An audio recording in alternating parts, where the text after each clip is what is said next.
Bonjour à tous, vous êtes nombreux à vous poser la question sur le prix exorbitant des VTT à assistance électrique. Aujourd'hui, avec le Canyon Grand Canyon, le Giant Stancy Plus et le Moterra 5 de chez Cannondale, nous allons essayer de répondre à la question: est-ce possible de pratiquer le VTT AE sportif avec un budget autour de 3 500 €?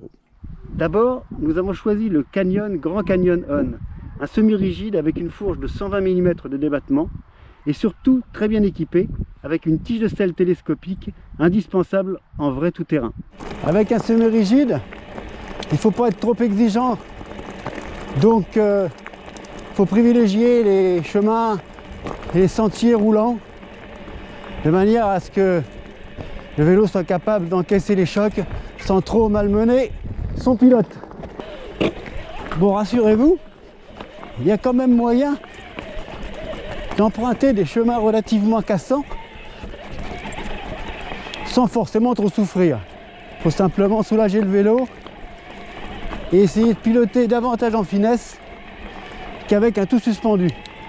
Et finalement, on peut même dire que dans les passages sinueux, il s'en sort pas si mal que ça. On arrive à faire des belles choses. Ensuite, nous avons sélectionné le Giant Stancy Plus, un VTT AE polyvalent avec 130 mm de débattement à l'avant et 120 mm seulement à l'arrière. Ce qu'il y a de bien avec ce Giant Stancy Plus, c'est qu'il est assez dynamique et au pédalage, ça se ressent, c'est un bon rouleur, on va dire. Dans les portions comme ça où ça roule assez vite, pas trop technique, se comporte vraiment bien, roule bien toujours et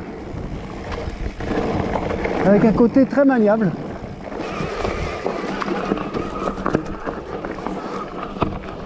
Il est pas mal quand même en franchissement, hein. Ce qui est appréciable, c'est que le vélo va bien droit, il est hyper précis, surtout dans les petits singles comme ça, et en mode Smart Assist, le mode automatique,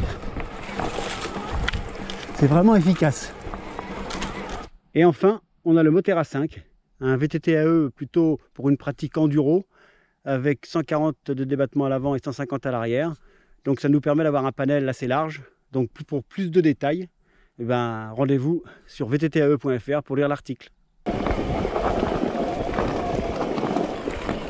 Le Moterra 5 en montée, il n'est pas si mal que ça.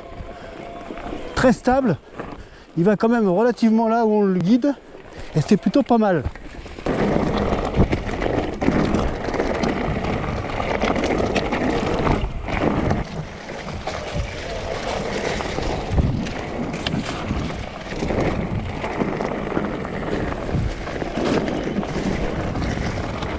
Bon, il n'y a pas à dire, hein.